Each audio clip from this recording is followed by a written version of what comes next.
नमस्कार मंडळी. जेवण कितीही पक्वान्नाचं असलं तरी जोपर्यंत जिभेवर एखादा चटपटीत असा मुखवास रेंगाळत नाही, तोपर्यंत जेवणाची सांगता पूर्ण होत नाही. पण नेहमीच तेच सोप आणि धने डाळ खाऊन जर कंटाळा आला असेल, तर आजची ही रेसिपी तुमच्यासाठी आहे. आज आपण बनवतोय नॅचरल रेड सुपरफूड बीटरूट आणि आवळ्याचा मुखवास. कधी विचार केलाय की एखादा पदार्थ तुमचे हिमोग्लोबिन वाढवू शकतं, त्याचबरोबर पचनशक्ती मजबूत करू शकतं आणि चव तरी इतकी भन्नाट लागते की लहानांपासून मोठ्यापर्यंत सर्वांनाच आवडेल. तर चला मग रेसिपीला सुरुवात करूयात. सर्वात आधी या ठिकाणी मी अर्धा किलोच्या प्रमाणामध्ये बीट घेतलेले आहेत आणि बीट जे आहेत सोलून घेतलेले आहेत. आता किसणीला या ठिकाणी मी मोठ्या किसाचा साचा लावून घेतलेला आहे. जर तुमच्याकडे ही सेटिंग नसेल तर जुनीवाली किसणी असते, त्याच्यामध्ये सुद्धा मोठा किस पडण्यासाठी जो साचा असतो तोच आपल्याला या ठिकाणी वापरायचा आहे. आता त्याच्यानंतर मी डायरेक्टली या किसणीवर आवळे जे आहेत ते किसून घेत आहे. पण आवळे किसत असताना माझ्या हे लक्षात आलं की आवळ्याचा जो किस आहे तो अगदी लांब लांब पडत होता. आपल्याला सुपारीच्या साईजचा आवळ्याचा किस हवा आहे, तर तसा आवळ्याचा किस पाडण्यासाठी या ठिकाणी मी चाकूने या आवळ्यांना असे मिडलमध्ये 2 कट लावून घेतले, ज्यामुळे ज्यावेळेस तुम्ही आवळा किसाल त्यावेळेस याचे तुकडे जे आहेत ते छोटे छोटे पडतील आणि अगदी सुपारीचे जसे तुकडे असतात तशा पद्धतीचा किस आपल्याला या ठिकाणी भेटेल. तर याच्यानंतर पूर्ण अर्धा किलो आवळे मी किसून घेतलेले आहेत. तर हे पहा, किस आपल्याला जसा हवा आहे तसा किस या ठिकाणी भेटत आहे. सर्व आवळ्यांना मी अशाच पद्धतीने कट लावून घेतलेले आहेत. आता पूर्ण अर्धा किलो आवळा या ठिकाणी किसून तयार झालेला आहे. ज्या प्रमाणामध्ये तुम्ही बीट घेत आहे त्याच प्रमाणामध्ये या ठिकाणी आवळासुद्धा घ्यायचा आहे आणि पूर्ण आवळ्याला मी कट करून अशाच पद्धतीने किसून घेतलेला आहे. आता बीटचा सुद्धा किस अगदी लांब पडेल म्हणून सुरुवातीलाच अशा पद्धतीने अर्ध्यापर्यंत बीटला मी असे काप लावून घेतलेले आहेत, जेणेकरून ज्यावेळेस या बीटला मी किसून घेईल त्यावेळेस याचे मला जाड आणि सुपारीसारखे तुकडे भेटतील. आणि याच्यानंतर आता ज्या साईडने आपण बीटला कट करून घेतले त्याच साईडने या बीटला आपण किसून घ्यायचं आहे. आणि किसून झाल्यानंतर या ठिकाणी मी तुम्हाला दाखवते, याचे जे तुकडे आहेत जसे आपले सुपारीचे वगैरे जाड असे तुकडे असतात तशा पद्धतीचा या ठिकाणी आपल्याला किस भेटतो. तर अशाच पद्धतीने मी उरलेले सर्व बीट जे आहेत ते किसून घेतलेले आहे. बीटरूटमुळे त्वचेवर नैसर्गिक चमक येते, स्टॅमिना वाढतो, ब्लड प्रेशर नियंत्रित ठेवण्यास मदत होते, तसेच रक्तवाढीसाठी फायदेशीर आहे. तर आवळ्यामध्ये व्हिटॅमिन सी मुबलक प्रमाणामध्ये असते, त्याचबरोबर पचनशक्ती सुधारण्यास फायदेशीर आहे आणि केसांचे आणि डोळ्याचे आरोग्य राखले जाते. आता हा बीटरूट जो आहे तो पूर्णपणे किसून तयार झालेला आहे.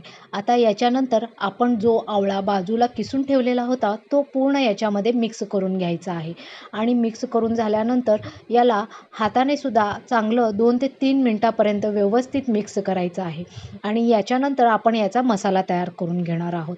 हा मुखवास एकदा करून ठेवला की अगदी वर्षभर ठेवला तरीसुद्धा याला काहीही होत नाही. अगदी ऑफ सीझनमध्ये सुद्धा तुम्हाला व्हिटॅमिन सीची तरी कमतरता होणारच नाही. त्याचबरोबर वर्षभर तुम्हाला आवळा आणि बीटरूट खायलासुद्धा भेटेल. आता मिक्स करून झाल्यानंतर आपण याचा मसाला तयार करूयात. तर मी या ठिकाणी मिक्सरचा जार घेतलेला आहे आणि जेवढ्या प्रमाणामध्ये बीटरूट आणि आवळा घेतला आहे तेवढ्याच प्रमाणामध्ये या ठिकाणी साखरसुद्धा घ्यायची आहे. वजनी प्रमाणामध्ये म्हटलं तर अर्धा किलो साखर घेतलेली आहे आणि जर वाटीनं या ठिकाणी मी मोजून घेते आहे तर 2 वाट्या या ठिकाणी मी साखर घेतलेली आहे आणि या साखरेला आपण आता मिक्सरमध्ये बारीक पिठी करून घ्यायची आहे. तुम्ही जर साखर आवडत नसेल तर त्या ठिकाणी मिश्री किंवा धाग्याची साखर जी असते तीसुद्धा या ठिकाणी वापरू शकता. आता याची छान अशी पावडर तयार झालेली आहे. आता याचा मसाला आपण तयार करूयात. तर या ठिकाणी 1 चमचा एवढं सेंदे लोण मीठ घेतलेलं आहे, 1 चमचा ओवा घेतलेला आहे, त्याचबरोबर बडीशोप जी आहे 2 चमचा वापरायची आहे. बडीशोप थोडीशी जास्त झाली तरीसुद्धा मुखवासाला टेस्ट चांगला येतो आणि त्याचबरोबर या ठिकाणी 1 चमचा काळं मीठ वापरलेलं आहे. अर्धा चमचाच्या आसपास या ठिकाणी हिंग पावडर वापरलेली आहे. आता हा पूर्ण मसाला जो आहे ती बारीक अशी पेस्ट याची पावडर तयार करून घ्यायची आहे. या ठिकाणी दाखवते तुम्हाला, एकदम छान अशी पावडर तयार झालेली आहे. जर थोडासा जरी मसाला ओबडधोबड राहिला तर मुखवासमध्ये ज्यावेळेस तुम्ही मिक्स करताय तो व्यवस्थित लागला जात नाही. त्यामुळे सुरुवातीलाच ही पावडर व्यवस्थित करून घ्यायची आहे. आता याच्यानंतर जी साखर आपण बारीक केली होती ती या मुखवासमध्ये घालायची आहे आणि त्याच्यानंतर जो मसाला आपण तयार केला होता तो पण याच्यामध्ये घालून घ्यायचा आहे. आता हाताने हा सर्व मसाला व्यवस्थित मिक्स करून घ्यायचा आहे. मिक्स करून झाल्यानंतर जी आपण पिठी साखर याच्यामध्ये घातलेली आहे त्याला पाणी सुटतं. त्यामुळे सुरुवातीलाच पूर्ण साखर जी आहे ती व्यवस्थित मिक्स करायची आहे आणि त्याच्यानंतर याला साधारणपणे आपण 2 तास याला रेस्ट होऊ देणार आहोत. तर हे पहा, मिक्स करत असताना याला पाणी सुटायला सुरुवात झालेली आहे या ठिकाणी. आता 2 तास याला असंच सोडून द्यायचं आहे. 2 तासानंतर हे पहा, बुडामध्ये याला छान असं पाणी सुटलेलं आहे. 2 तासानंतर याला छान असं पाणी सुटलेलं आहे. आता एखादं पसरट असं भांडं घ्यायचं आहे. तुमच्याकडे जर नसेल तर एखादं ताट किंवा परात वगैरे या ठिकाणी तुम्ही वापरू शकता. तर अशा पद्धतीचा मी ट्रे घेतलेला आहे आणि याच्यामध्ये जेवढं पण बीटरूटचा आपण मुखवास केला आहे तो पूर्णपणे याच्यामध्ये पसरून घ्यायचा आहे. सुरुवातीचा 1 दिवस जो आहे अगदी जाड असा थर ठेवलेला आहे, जेणेकरून याच्यामध्ये जे पाणी सुटलेलं आहे ते पूर्णपणे हा मुखवास ॲब्सॉर्ब करून घेईल. तर 1 दिवस आणि 1 रात्र हा मुखवास मी असाच सोडला होता आणि त्याच्यानंतर ज्यावेळेस याचं पाणी पूर्णपणे ॲब्सॉर्ब होईल त्यावेळेस आपण याच्या पुढची प्रोसेस करणार आहोत. तर आधी मी पूर्ण हा मुखवास याच्यामध्ये ट्रान्सफर करून घेतलेला आहे आणि त्याच्यानंतर कडचीने याला शक्य तेवढे पातळ याची लेयर करून याला फॅनच्या हवेलाच मी सुकवून घेते आहे. जेव्हा पण तुम्ही मुखवास करताय त्यावेळेस याला सुकवत असताना खूप काळजी घ्यावी लागते. जर तुम्ही घाई गडबड केली आणि याला उन्हाला ठेवलं तर याचा कलर मेंटेन राहत नाही. शिवाय आवळ्यामधलं जे व्हिटॅमिन सी आहे ते पूर्णपणे नष्ट होतं आणि त्या आवळ्याला चव देखील एवढी छान राहत नाही. तर 1 दिवस आणि 1 रात्र पूर्ण मी फॅनच्या हवेला सुकवून घेतलं आणि याच्या बुडामधलं पूर्ण पाणी जे आहे मुखवासने शोषून घेतलेलं आहे. आता त्याच्यानंतर एक दुसरी परात घ्यायची आहे आणि त्याच्यामध्ये अर्धा मुखवास जो आहे तो ट्रान्सफर करून मी शक्य तेवढी पातळ याची लेयर ठेवते आहे आणि याच्यानंतर सुद्धा आपल्याला चांगलं हा मुखवास वाळवायला चांगले 10 ते 15 दिवस जातात. पूर्ण 15 दिवस हा मुखवास मी फॅनच्या वाऱ्यालाच वाळायला ठेवला होता. याला थोडंसंही ऊन आपण दाखवायचं नाही आहे. सावलीलाच फॅनच्या वाऱ्याला हा मुखवास वाळून अगदी छान तयार होतो आणि एकदा वाळला की अगदी वर्षभर तुम्ही स्टोअर करून ठेवलं तरीसुद्धा या मुखवासला काहीही होत नाही. तर दोन्ही ट्रेमध्ये मी अगदी या मुखवासाची एकदम पातळ अशी लेयर करून घेतलेली आहे. याला छान असा मसाला लागला गेला आहे आणि पूर्ण याचं पाणीसुद्धा शोषून घेतलेला आहे.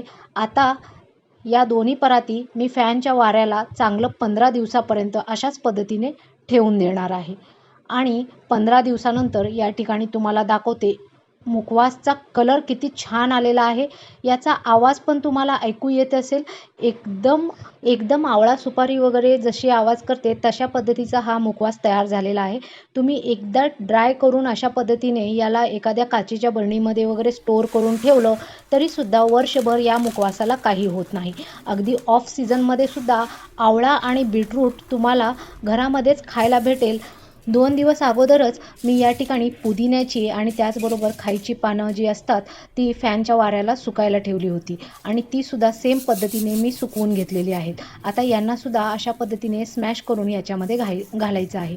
पुदिन्यामुळे आणि खायच्या पानामुळे सुद्धा पचनशक्ती सुधारण्यास मदत होते आणि शिवाय मुखवासाची टेस्ट जी आहे ती आणखीन चटपटीत होते. तर मंडळी, तयार आहे आपला लोह आणि व्हिटॅमिन समृद्ध असा बीटरूट आणि आवळा मुखवास. याचा तो गडद लाल रंग आणि जिभेवर रेंगाळणारी आंबट गोड चटपटीत चव खरंच लाजवाब आहे. हा मुखवास एका काचेच्या बरणीत भरून ठेवा आणि प्रत्येक जेवणानंतर 1 चमचा खा. आरोग्य आणि चव दोन्हीची खात्री. तुम्हाला ही आजची रेसिपी कशी वाटली? आवडली असेल तर नक्की ट्राय करा आणि आपल्या मित्रपरिवारासोबत शेअर करायला विसरू नका. अशाच जन्नाट रेसिपीसाठी पाहत राहा. धन्यवाद.